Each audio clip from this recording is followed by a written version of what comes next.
So should I do the Sanskrit in English or just the Yes, English? I love it. I love You it. like the Sanskrit? Okay, this one Yeah. has some of these others don't have specific verses.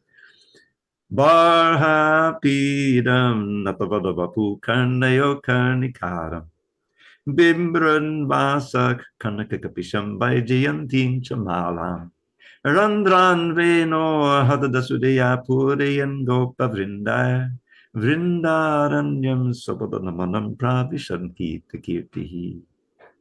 Mm. This verse is often chanted when devotees give Bhagavatam class, not in ISKCON, but outside of ISKCON in Vrindavan. I heard they chant this verse before the class.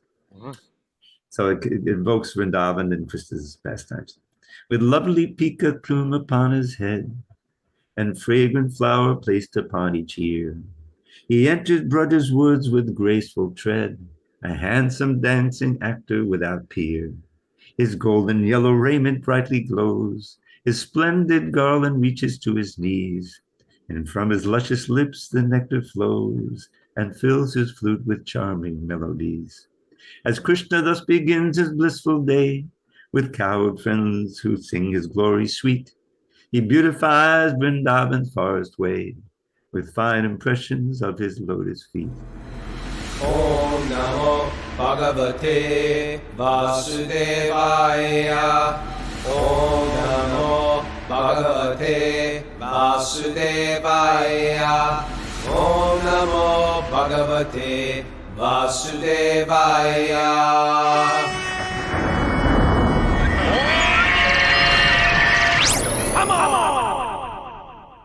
Live from the foot of Govardhan Hill. This is Wisdom of the Sages, the daily spiritual podcast. I'm your host today, Kaustubha Das. Raghunath is roaming the mountains of Nepal. He's up there high. He's in the what do they call it? I don't know, the poetic word is slipping my mind right now, but he's up there. He's way up there, and certainly experiencing some divine sentiments up there with the beautiful devotees. Mara's with him. But I have Linda here with me today, our manager, Linda. She's filling in. How you doing, Linda? Good day. Doing great. Thanks for having me again. Linda knows to say good day when we're in different time zones. She covers all the bases that way. That's That's right. from her business training. Very good. We have a very special guest today. You could call it an interview, but it's just really more of I guess they call it nowadays a poetry slam or something like that. We have Dravida Das, a disciple of Srila Prabhupada and a poet extraordinaire, both in the classical Sanskrit poetry of our tradition, as well as composing his own, or taking some of that ancient poetry and translating it into, I guess it's kind of like translating and composing it into rhyming English. So we're very happy to have Dravida here. We'll bring him on in a moment. But for now, Linda, are there any announcements to share? I do have an announcement. Just a reminder that Wisdom of the Sages is hosting our second annual spiritual retreat in the sacred city of Mayapur. Mayapur is the birthplace of ecstatic kirtan, so this retreat can't be missed. Some of the highlights will include excursions to powerful holy places, including Lord Chaitanya's birthplace, Srivas Thakur's house, where the loving ecstasy of kirtan overflowed. That's right. Jagannath Mandir, and the Ganga sunset boat rides. The Jagannath Mandir is a beautiful temple, and it's a little bit remote from the big temple, but it's a very sweet place. It is. And we generally have an incredible meal there too, because they make beautiful food offerings to the deities there. So it's always a great place to visit. Yeah, incredible. And as someone who went last year, I can tell you that this trip is actually even sweeter after you return home, and then you just bask in the appreciation of really what you experienced while you were there. And so much so that I'm going to go again this year, and I'm actually extending to stay an extra week because it's just such an incredible place. Wonderful. So email Wisdom of the Sages or no, you don't have to email Wisdom of the Sages. You can go to wisdomofthesages.com to check out the info, or send an email to info@wisdomofthesages.com if you have any questions. So, but all the information on how to register is on our website. Okay, wonderful. Otherwise, we're back at 7 a.m. tomorrow, 7 a.m. Eastern time tomorrow with Raghunath. That's right. the eighth Back into canto. the Bhagavatam. Yeah. But now let us bring on our Dravida Das. Boo, we could say so much about him, but he's been practicing Bhakti Yoga since, 1970 or so, something like that. 73. 73, okay. And direct to Prabhupada, who's been quite the pundit or scholar and very involved in the editing of Srila Prabhupada's books, and particularly, on the that. But Dravida also widely recognized poetic ability. I may have shared you were one of the we interviewed back like ago. Made it too bad, but I don't know if I may have shared this with you then, but then very special memory of you, and that was it was Mando Prikrama, and like maybe 1,200 devotees that were walking around. Hey, Kaustubha. Am I cutting out bad? Yeah, it's cutting out and it keeps switching your microphone over to your PC. Maybe we have everyone turn their cameras off and maybe it will help. Oh, yes. Let's do that, please. So if everybody could turn their camera off. Please turn off. Thank you. Except Dravida Prabhu. Yeah. Yes, Dravida, please keep yours on. Yeah, I'm getting a message that my internet is unstable, and what's going on? I go over down because this is so busy, and yesterday was thousands and thousands of people are doing Prikrama circle and go over down hill. It's just brought in so many terms that they're overlooking the internet towers. What it is. We will be more stable going. Is it okay? Does it sound not bad? It's still choppy, but it's not reverting to your PC mic anymore. Okay. Let me just try. On that Prikrama, we're walking around 9 days together. And at one point, I grew. I was whole time. At one point, after walking a long time, friends were kind of just lounging, lying underneath trees, in a holy place in Navadvip. And as they were just resting there, Dravida Prabhu started chanting. I believe you were chanting from the Chaitanya Chandramrita. Exactly, Chaitanya Chandramrita from Prabodhananda Saraswati, chanting full poetic prayers, glorifying Chaitanya. And like I was living in just from memory, like just pumping out these absolute beautiful verses. It's a very special memory of mine. They were all so happy, to have you, to have your presence there and sharing in that way. Welcome, Prabhu. We're eager, and I wanted to, the other day I shared on the show. I had the great fortune of spending a day with Krishna Murari Goswami, a person who, one of the Goswamis, one of the priests in the temple in Nandagram, born and raised there. And we spent a day walking through Braj, and he was chanting the poetry, chanting from the songs of some of the great Bhakti poets, and then translating them for me. And there was just so much beautiful detail, so much heart-touching detail in glorification of Krishna and all the devotees in Vrindavan. I was wondering if maybe for Kartik here, you could start us off with some Vrindavan-related, maybe Cowherd Boy or Gopi-related kind of poetry that you may have. Well, did you say you're in Govardhan now? I'm at Govardhan, yes. Yes, so am I. New Govardhan. Really? Oh, you're New Govardhan. That's San Diego, good. yes. The temple, our temple in San Diego is called New Govardhan, so yes.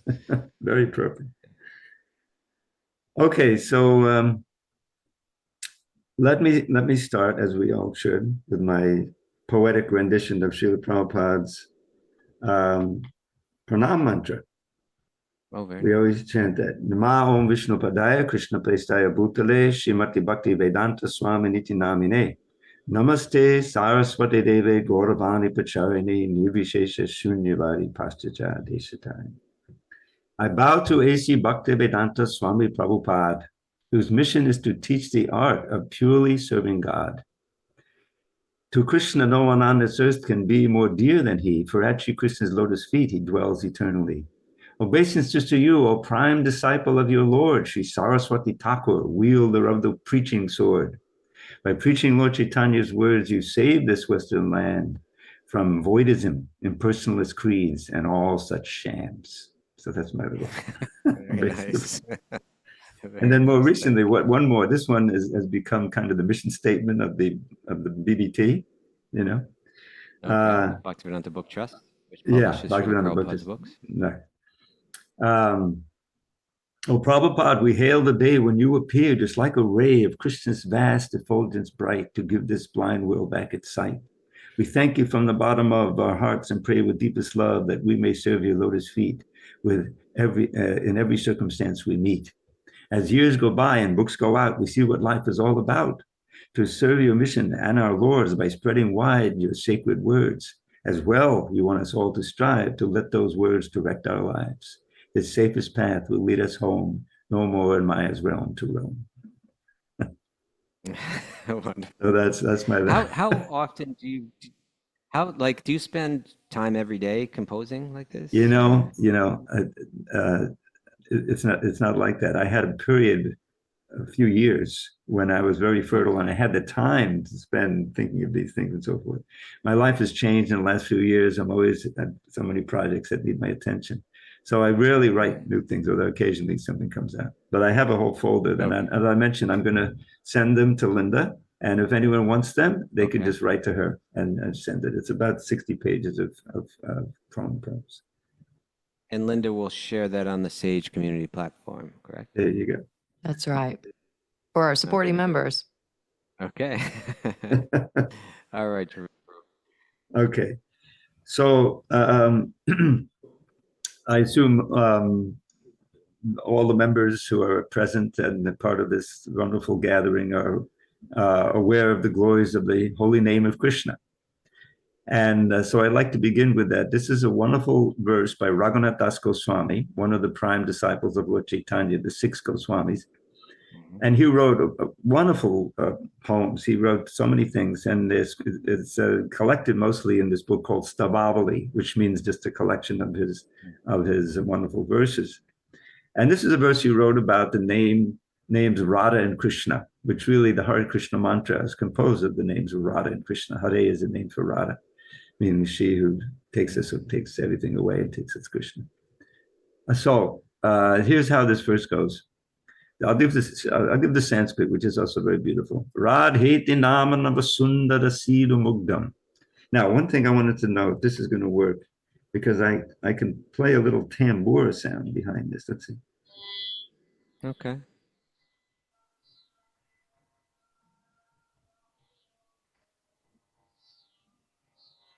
Can you hear that?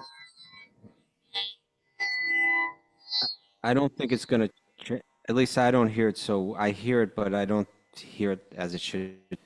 Okay. All right. Okay. So here's how the verse goes. An excellent fresh nectar drink with endless subtle tastes. Such is the name of Radha, by whom all 3 worlds are graced. Condensed milk that is wonderfully delicious, thick and sweet. Such is the name of Krishna, in whom all attractions meet. Now mix these drinks, O thirsty tongue, and add the cooling, fragrant spice of love, a prize the wise will try to buy at any price. And then at every moment, drink this beverage most fine, and make my heart supremely blissful, peaceful, and divine. So that's. Can you chant the Sanskrit for that for us, please? Yeah. Radheti nama navasundara siddhu mugdam. Krishneti nama madhurabhutagara dugdham. Savakshanam sudabhiraga himena ramyam. Kritanpata daiva pibame rasane chadarte. So that's in Sanskrit. Could you just very briefly tell us just a bit about the poet himself, Raghunath Das? Oh, sure. Raghunath Das Goswami was the only son of a very wealthy landowner, and his uncle was also very, very wealthy.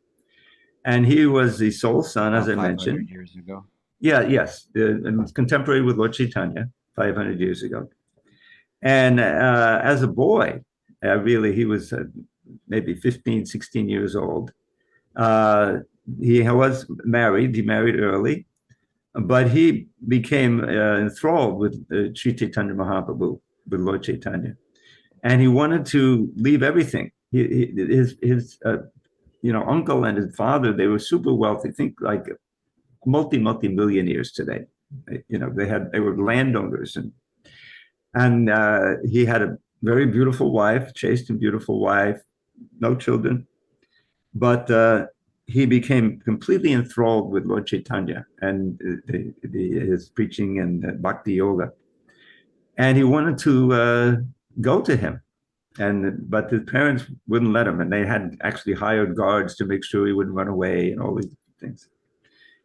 So actually, what happened was that he was able to meet Lord Nityananda. Those who are familiar, Lord Nityananda is Lord Chaitanya's close associate, also an incarnation of God, Balaram. And he refinanced a whole festival called the Chittadayi Festival, which is, he invited all the Brahmins and everyone to come. And they cooked up some yogurt and rice preparation. But what is it? Yeah, that's a good way to explain it. Yeah. It's yogurt and rice together. And very popular in Bengal. And so they invited them, and there were many, and there were so many that some had to sit in the shallow waters of the river in order to take their prasadam. So that was very successful, and Lord Nityananda blessed him that he would soon be able to meet Lord Chaitanya and soon be able to go to Lord Chaitanya. So he escaped. He actually, it was the middle of the night, and he left. And he walked through all the forest and everything, didn't eat anything for so many days, in great austerity, and finally reached Lord Chaitanya in Jagannath Puri, which is in Orissa. That was where Lord Chaitanya was staying there in his Antya Leela. And he surrendered unto him, and Lord Chaitanya put him under the care of his prime associate named Sarup Damodar Goswami. And they were all at the highest levels of prema bhakti, love of Radha and Krishna. And so he was trained in bhakti there. Lord Chaitanya gave him his own personal Govardhan Shila, which means a stone from Govardhan Hill that you worship. But Lord Chaitanya, when he was in Vrindavan, he picked it up. He gave him that, and so Raghunath Das then lived with Lord Chaitanya for years. I don't know, 12 years, until Lord Chaitanya disappeared, until he left. And then Raghunath was just so crestfallen, he went to Govardhan, to Vrindavan, intending to jump off Govardhan Hill and commit suicide. But there he met Rupa and Sanatan Goswamis, two Lord Chaitanya's prime disciples. And some of you may be familiar with Nectar of Devotion. This is a book that he wrote, a very important book in Bhakti. And so they pleaded with him not to commit suicide, but rather to share with them Lord Chaitanya's final pastimes that he performed during those 12 years. They hadn't, there was no internet, there was no nothing. They heard about it, but they wanted the details. So he under their influence, he surrendered to that. And then 3 hours a day on the banks of Radhakund, which is the holiest place in the universe, even in Vrindavan, he would recall and recite so many pastimes that Lord Chaitanya had performed. And this was heard by Krishnadas Kaviraj, who was there also, and his notes and also Murari Gupta's notes formed the basis of the Chaitanya Charitamrita that we have, that Srila Prabhupada wrote. So Raghunath Das Goswami, and he was the pinnacle, the acharya, or the exemplar of renunciation. He practically ate hardly anything every day, and he hardly slept. So he's one of the very important. Yeah, as a young man, so wealthy, walks away from it all. Yeah, lives practically like a beggar on the bank of Radhakund, and writes this beautiful poetry. Oh yeah, and there's so many wonderful verses in it. Yeah. So could you do that one more time? Could you do the translation of that one more time? Sure. Just a little slower so I can take it all in. An excellent fresh nectar drink with endless subtle tastes, such as the name of Radha, by whom all three worlds are graced. Condensed milk that is wonderfully delicious, thick and sweet, such as the name of Krishna, in whom all attractions meet. Now mix these drinks, O thirsty tongue, and add the cooling, fragrant spice of love, a prize the wise will try to buy at any price. And then at every moment drink this beverage most fine, and make my heart supremely blissful, peaceful, and divine. Beautiful. Okay, so you know the kind of verses I have. So what should I do now? I will get Cowherd Boys. So Cowherd Boys. Okay.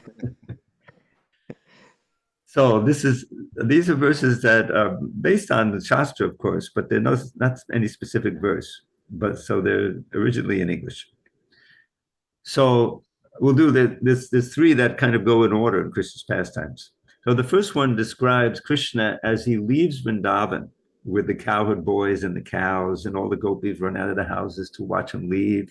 And it's a very ecstatic situation. It's described in chapter 21 of the 10th canto. This is called the Venu Gita chapter. Yeah, Srimad Bhagavatam. So this verse always inspired me, and then I finally wrote a poem and embodying it. So should I do the Sanskrit in English or just the English? Yes, I love it. You like the Sanskrit? Okay, this one has some of these others don't have specific verses.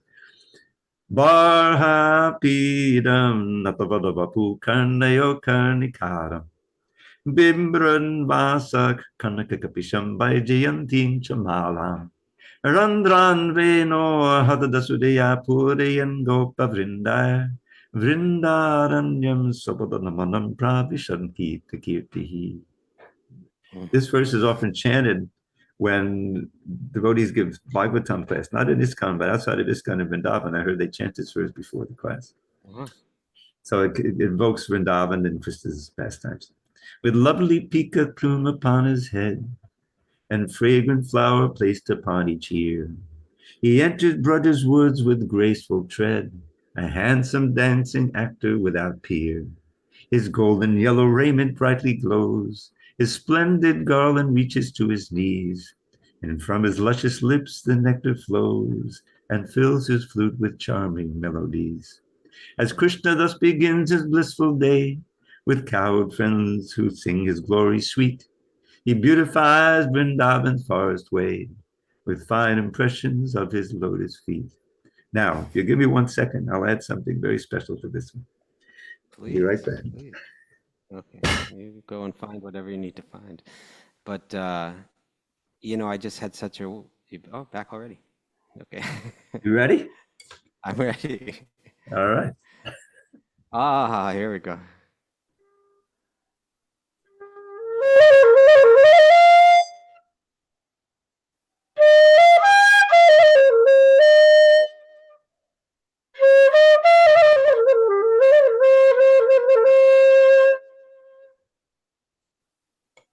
Just as a little sidelight, as Buddy Rayama would like to say. I spent 2 years living in the Lower East Side in 1968. Okay. I was a total atheist. My religion was communism. My father trained me up. Okay. And I had spent years against it. This is back in the 60s. I was against the war in Vietnam, you know what I mean? Right. So I was attending NYU, which is right there, the New York University, isn't it? Sure. Yeah, as you know, I'm sure. And so I had grown up, my father, bless his soul, as soon as I could, I was 5 years old, he gave me a little recorder to play, a little whistle. Okay. When I learned to play it, I was playing Mozart. Mozart wrote some music for that little instrument. Oh. And then when I got into school, I started to play the clarinet. I played that for many years. And then when I was about 20, I took up the flute, the transverse flute. Mm-hmm. Then when I moved to the Lower East Side, 2 blocks from Tompkins Square Park. Anyone who knows the Providence pastime. Sure. And the devotees were there, and they were still in New York, not in 26th Avenue, but up the street. They had a temple that was a little large. 69 or 63 or something. Yes, yeah, a little bigger place, And so I would see him on the street, and I would be on this, I was playing my flute, and I had found a store right next to the Paradox restaurant, which I used to go to, that sold Indian instruments. And so I was playing the silver Western flute, but I got into the bamboo flute. So I was playing the bamboo flute. I would go out to the park and look for drummers, and jam with them, Sometimes I hear this Tink, tink, tink, tink, tink, tink. And then, oh, that sounds like a pretty good beat. And I go around the corner. There's the Hare Krishnas with a kirtan party. Oh, it's just the Hare Krishnas. Forget that, you know. So it wasn't. But then there's a long story how I eventually got into yoga, you know, hatha yoga for my health, you know. And then from there, I visited the temple. And when I saw, you know, actually, when I first saw a picture of Krishna with the flute, I said, oh, the God has a, you know, God has a flute player. I was attracted to that. Anyway, so that's where that comes from. I don't play much anymore. It was beautiful for we played it very, very nicely. And when I was with Krishna Murari Goswami, he mentioned that there are kind of two kind of flutes going on. There's like the bamboo flute that Krishna is playing where you play to the side. Yeah. And he said the cowherd boys also use this kind of like, if I remember correctly, it was almost like a long kind of leaf or something that's like a recorder that you play straight. Oh, really? Really? I didn't know that. I thought that, I didn't know that. I'd heard about the leaf flute, but I didn't know what that was. That's correct. Yeah. Okay, so what should I do next? And more Well, you had two Vrindavan more, Leela. right? Or was that all? Yeah. Was that all three of them? No, That that was one. the first one. He's walking into the forest, and the gopis are all there, you know, and hoping, you know, just patiently that he'll come back and everything. So now he's out in the forest. Now there's paintings. Those who know the art, you know, Krishna's running along the bank of the Yamuna with Balaram in front of all his friends and the cows, you know, and they're running behind him. They're now free, you know, they can play. So, yeah, okay, so here's what. Let's go, said Krishna. Don't delay at all. And he and Balaram began to run ahead of all their coward friends who called, oh, Krishna, Rama, let us join the fun. And off they ran to Braja's forest haunts to play in every bower, grove, and sward. Sward is a meadow. Play in every bower, grove, and sward. The boys would tease their friend with playful taunts, forgetting his position as the Lord. Shri Krishna is inviting us as well to join him in his pastimes with enthrall. The wise heed Krishna when they hear him tell, let's go, my friends, do not delay at all. So now they're well into the forest, and the last one in this series is Krishna's swinging from a bough. You know, there's a natural swing, and he's swinging there with a couple other friends, and two others will be, you know, underneath and swinging. For Krishna and his multitude of friends, a festival of joy each day would bring. A special thrill in Braja's forest glens was riding with him high upon a swing. O Ujjala, Sri Dhamma, Bhadrasane, just see Vrindavan's bountiful delights. The peacock's dance, the songbird's sweet refrain, the lakes and hills and other scenic sights. All these make this the best place on the earth for us to play all day and herd the cows. Thus Krishna, in a mood of sportive mirth, enthused his friends while swinging from the boughs. Beautiful. So beautiful. So nice. Let me ask you a question. Sure. Going back to this particularly productive poetic time of yours when you're composing. Yes. The actual act of composing these poems and the meditation that must go into it, how was that experience for you as a devotee, as someone who's, in one sense, whose goal in life is to have a mind that spontaneously goes to these leelas and so on? It must be a really wonderful practice. I mean, maybe for all I know, it's difficult or you know, to do, or it's actually, in a sense, a welcome burden on the mind to try to, or maybe it's just lovely and fun. And I don't know. I'd be interested to hear from you. Well, you know, it all started with the Sanskrit. For years, I was attracted because I had so much music in my background. My father was a drummer. It's almost genetic. You know, I was into rhythm from childhood. Yeah. And of course, it was part of the musical, you know, all the music, the instruments I played. I was in an orchestra, I was in a band, everything. So when I first joined ISKCON, I didn't expect that I did bring my flute, and eventually I was able to use that outside in some kirtan. But that wasn't a major part of my activity. But what was a major part of my activity was learning verses. I was always attracted to the verses of the Bhagavad Gita. And when I learned that they all had a little beat to them, even the Gita verses, they have, you know, there's a meter to everything, you know. This was just an extra attraction, you know. Sure. So then when I was introduced to, you know, the Bhagavatam verses, they're longer and the meter is even more the first verse. Now that one you could dance to, that one you could march to. So I was enthralled with that. That was a real attraction for memorization, and I found that this memorizing the verses is a wonderful way to lock in the mind, to think of Krishna. And when there were not just philosophy verses, but there were also descriptions, especially in the 10th canto, of Krishna's going into the forest and everything. So I just was attracted to that, and then I would share them with devotees and so forth. But then I realized only a limited number of devotees are going to be able to get into the Sanskrit. So I should try to put some of these into English poetry, so they can relish that. There won't be the level of the Sanskrit prosody, obviously, but there'll be poems, and it'll be more impactful, and some of them maybe memorize those poems, like in English. Mm-hmm. So that was the first impetus to doing it. And what the meditation was, because working on the books, I've got a little knowledge of Sanskrit, and I understood what some of these words mean and so forth. I was always wondering. So that and wave sometimes, it's put this way, but it's not really very. And especially, I would do this in editing Prabhupada's lectures when he wasn't, typing or because it would just come out freely, and it would be a lot of work you'd have to do to reform it, so it's readable. Mm-hmm. So that helped me to like take a Sanskrit phrase and then see and know exactly what each word means, and then to put it in such a way you can turn it around this way so that it makes a rhyme. And I'll be honest with you, they had three tools. I had of course, a dictionary, regular dictionary, a thesaurus of synonyms, and then a rhyming dictionary. There's a rhyming dictionary. Yes.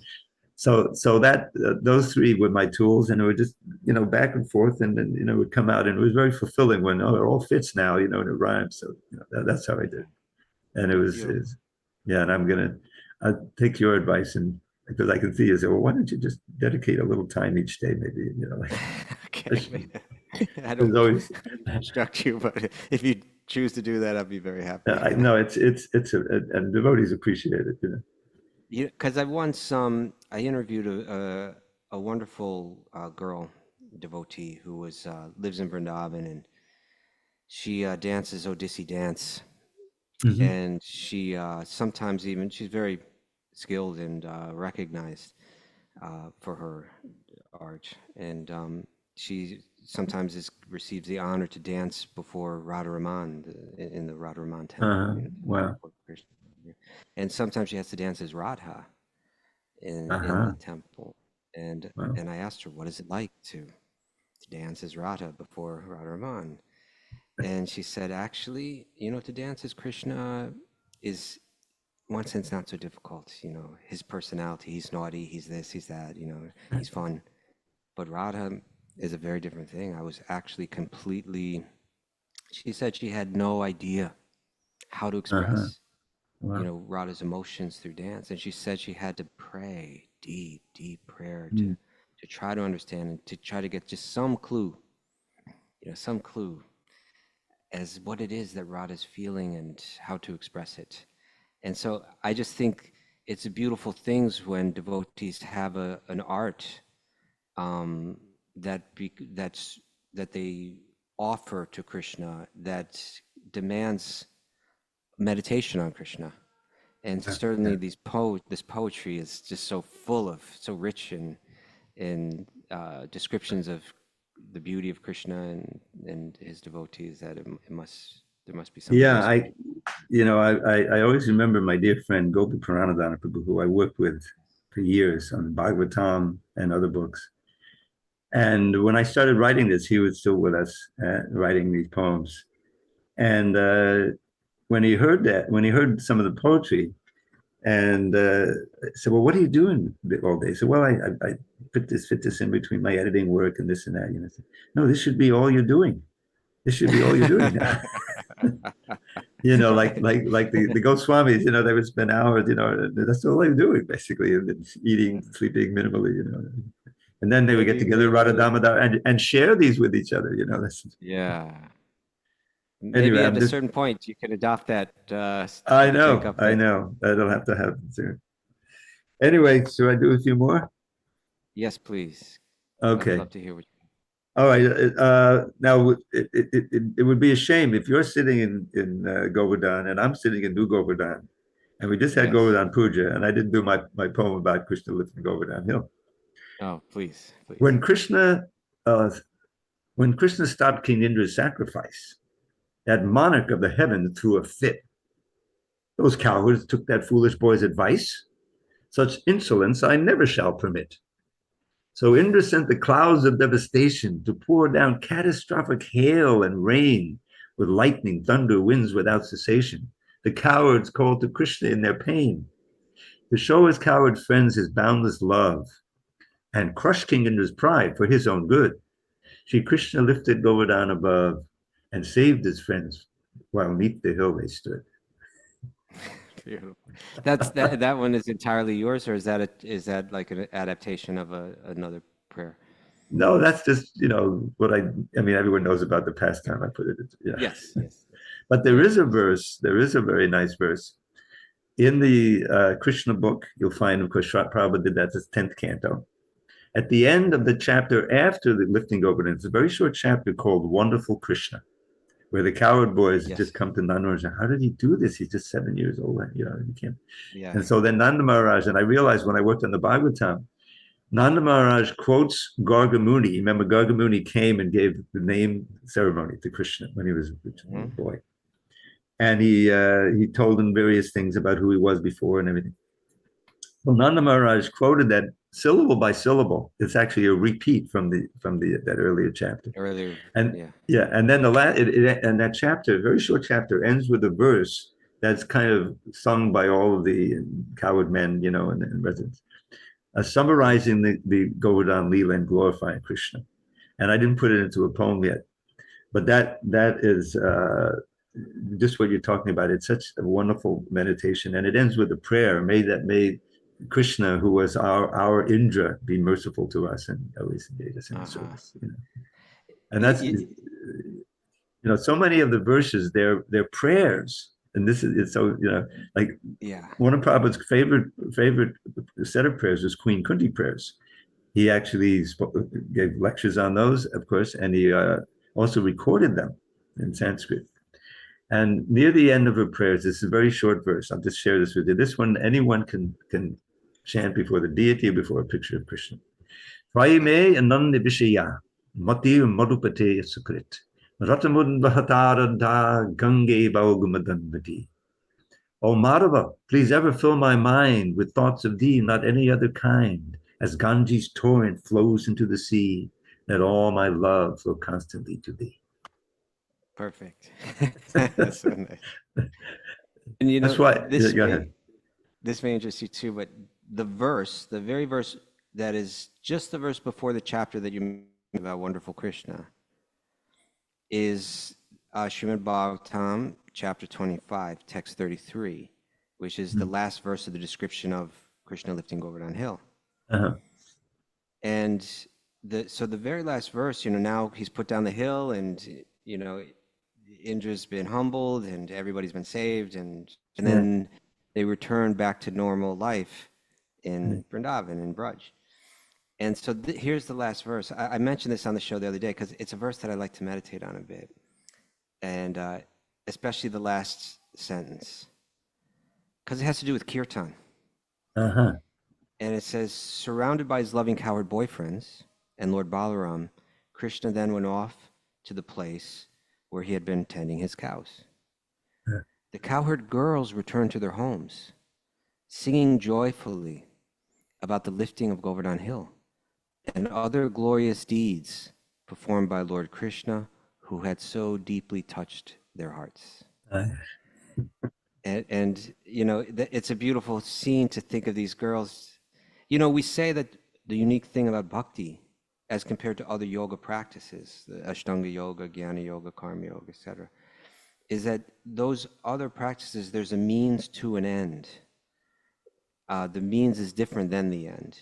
Whereas in bhakti, the means and the end are the same. What you're doing in practice, you do the same thing in perfection. Yeah. And so you're giving us a practice of chanting verses or we could have a practice of kirtan. Kirtan literally means to glorify through song, Yeah. here the gopis are doing that in perfection. We're doing it in practice, and they do it in Yeah, perfection. yeah, And so it's such a beautiful practice that like what you're doing is actually what's done in the spiritual world at the highest level of yogic perfection. Um, Commentaries to that verse, it's mentioned, I believe, by Jiva Goswami, um, if I'm not mistaken, that these girls could compose these verses on the spot, spontaneously. Yeah, spontaneously. Just it was just coming from their heart, but they had the ability to speak poetry, what the deep love that was in their heart, you know, in beautiful music, just yeah. spontaneously. It's a beautiful vision. You know, I have to share this with you. At the beginning of the Damodar Lila, chapter 9 of the 10th canto, because Prabhupada, you know, he began the 10th canto, and that was one of the chapters he did. He got through chapter 13. Yes. So right near the beginning of the chapter, there's this wonderful description of Mother Yashoda churning the butter, Yes. churning the yogurt, you know? Flower from air, and she's Yeah, and everything, you know. perspiring. And what's she doing? She's singing the pastimes of Krishna. She's Yeah. singing, you know, songs about the pastimes. So Prabhupada writes in that purport, and this also was one of the impetuses for me to do poetry. It says, it appears that Mother Yashoda never wanted to forget Krishna's Leela at any time. And no, and so she had composed these Leela and put them into song, poetry, or had someone else do it. And this is what she was singing, poetic, you know, songs about Krishna all day. Mm-hmm. So then he says, this should be the practice of anyone who wants to remember Krishna all the time, you know. Yeah. Put it into poetry, you know. And then one thing I discovered, anyone who's familiar with the Veda base, the Veda base has been around for a long time now. Mm-hmm. And it's a wonderful repository of Prabhupada's books and many other books, you know. With a search kind of engine built into it. Yes, yes. Yeah, the folio, you know, database engine. So I work with them, you know, because I read through it, I make corrections, and they haven't revised. They're going to have a big revision in 2025. And so I send up a few books that's included in there. 3 books by Rupa Goswami. One is the Prajavali, which really isn't by him, but it collected. There's a few verses in there by him, but it's his nectar file, Collection his own of nectar. his Yeah, favorite verses. Yeah. for almost 400 verses, which includes the Shikshastika. Those verses are scattered around in there. Lord Chaitanya didn't write them as an Ashtika, maybe. But anyway, and so another one is the Govinda Virodavali, which is pretty amazing. Virodavali is a form of poetry in which you string together these metric units one after another and often rhyme. Mm-hmm. I'll just give a sample. And it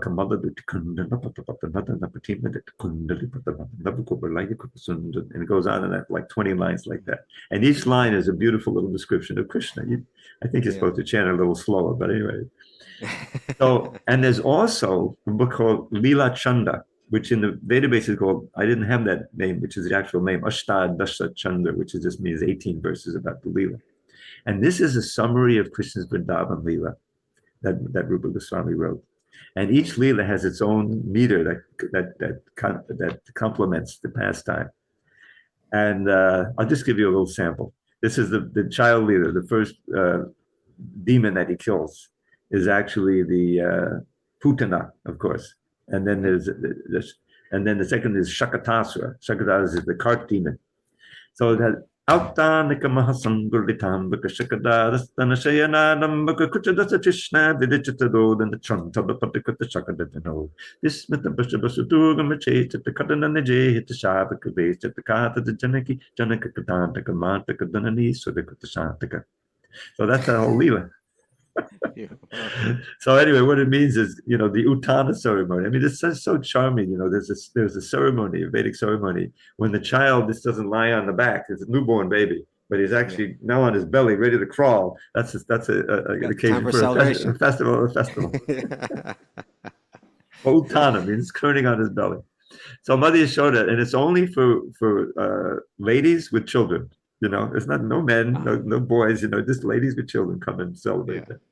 But Mother Yashoda was greeting. She placed Krishna underneath this cart, which had all these utensils on it, which was very sturdy. His little cradle there, his little baby. So of course, what did he do? He was crying. He wanted to suck her breast. She couldn't hear him. There was so much greeting everybody and everything. So he started waving his legs. He hits the cart, and the cart gets destroyed. The whole thing collapses and everything. And oh my God, what happened to the child? He was under the cart, and all the men in it ran there. Somehow he was okay, under there. And the little boys who were a little older than Krishna, they were assigned to play with him or watch him. And so they said, yeah, Krishna just hit the cart with his legs and it fell over. They just had this little boys. How can that be possible? Little tender little baby feet.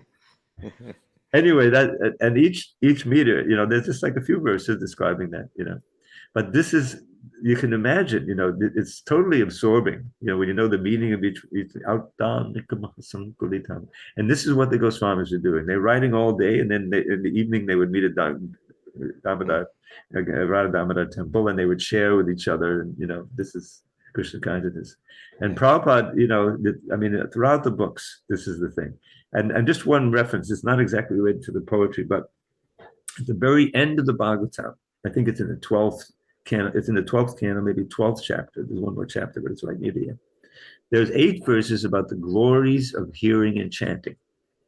And there's 3 verses in there that are repeated from Canto 1, Chapter 5, where Narada Muni starts speaking to Vyasadeva to inspire him to write the Bhagavatam. And Vishwanath said, these verses, they bracket the whole Bhagavatam. They're very important. I'm not getting into detail about it. But the whole thing is about because the Bhagavatam is the instruction, but it's also the means. If you get into the Bhagavatam, you chant it, you hear it, you can go back to God like that. Sure. So, and it describes, and then the final verse, after glorifying, hearing, and chanting so much, said, here's the result. What will you attain? Avismati, Krishna Padada Vindayo. Avismati means not just remembrance, but never forgetting, constant remembrance. Avismati Krishna Padada Vindayo, Chinotya Badani Chashantanoti, Sattvam Vishuddham Padamatma Bhaktim Dhyanam Chavijnana Viraka Yuktam. So it means, and this is almost at the end of the Bhagavad, it says, by hearing and chanting with the right attitude, right company, properly, you'll come to the point of constant remembrance of Krishna. And here are the benefits of that. Constant remembrance Krishna's lotus feet. Chinotya Badani, it destroys everything inauspicious in your life. And Sham Tanoti, and expands your good fortune. Sham, which is part of the name of Shambhu or Sankara, means he who spreads good fortune for everybody, Shiva. But this is Sham Tanoti. What is it? Satvasya Shuddhim, it purifies your existence. Padamatma Bhakti engenders bhakti to the Supreme Soul, Krishna in the heart. And characterized by Jnanam Vijnana Viraga Yukta, by knowledge, realized knowledge, experience, and detachment from everything mundane, Viraga Yukta. And that verse, I think, was one of the favorites of Bhakti Siddhanta Saraswati Thakur, that last verse there. So the whole Bhagavatam is the philosophy, and it is so much history in there.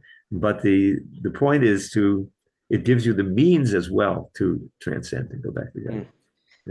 I think you're giving us and all our listeners in a sense, a glimpse to something that we can all understand much better, is the depth of this lineage.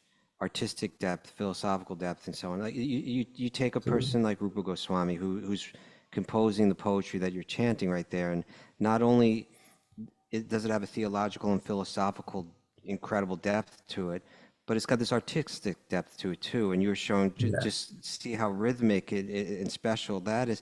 Not only that, there's even another level where he would compose these verses like on paper in such a way where they interact or intertwine into incredible like mandalas and designs and so on. Or even Chitrakavita. It's called Chitrakavita. Yeah, which is hard to describe right now. But you need it.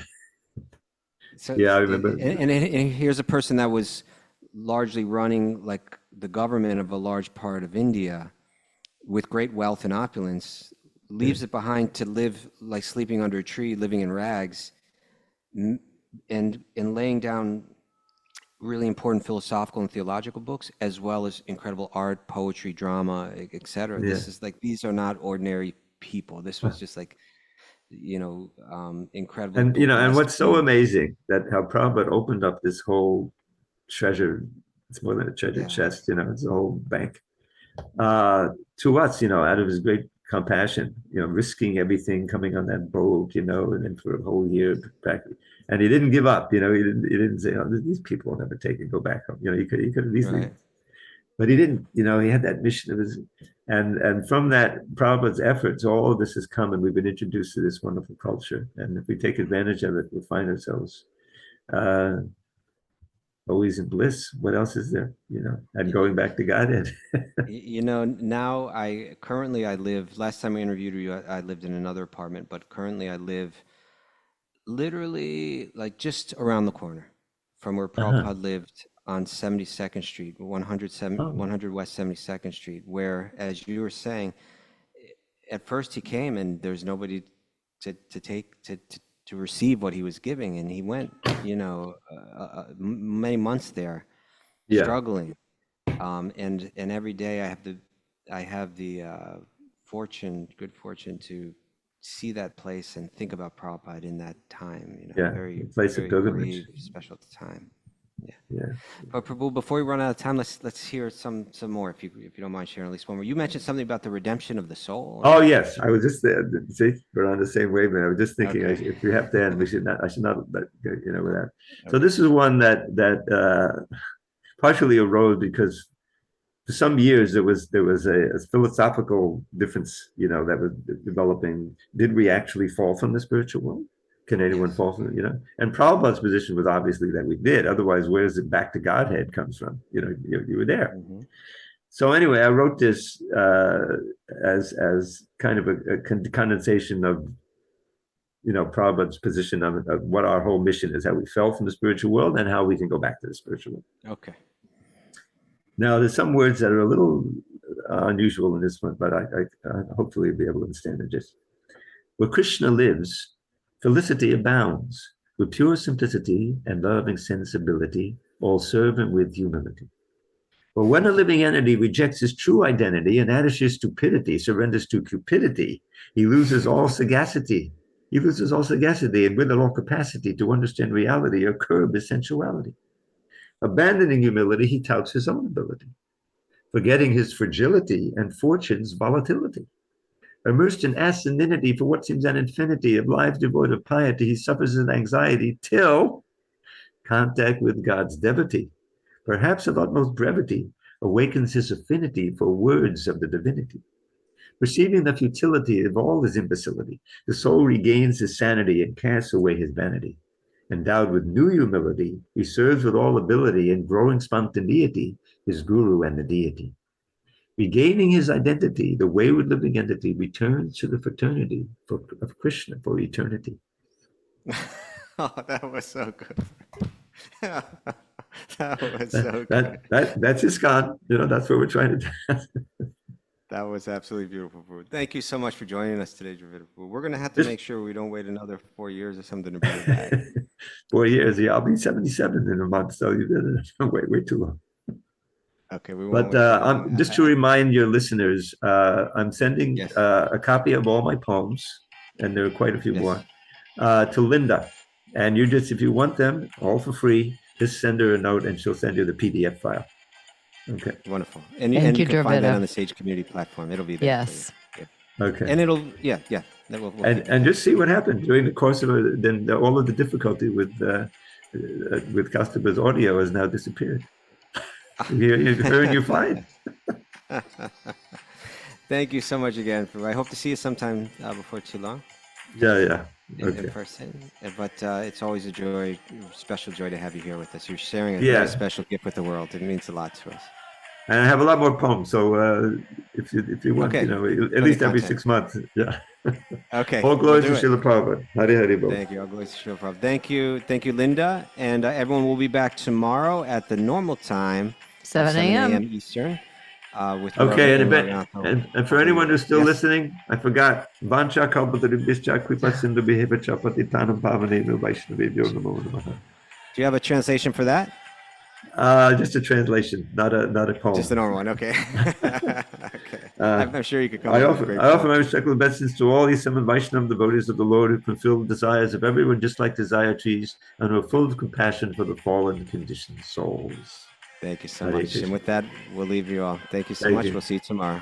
Have a Haribo, good, bless your beautiful day Prabhupada. for a beautiful day. Haribo. Bye.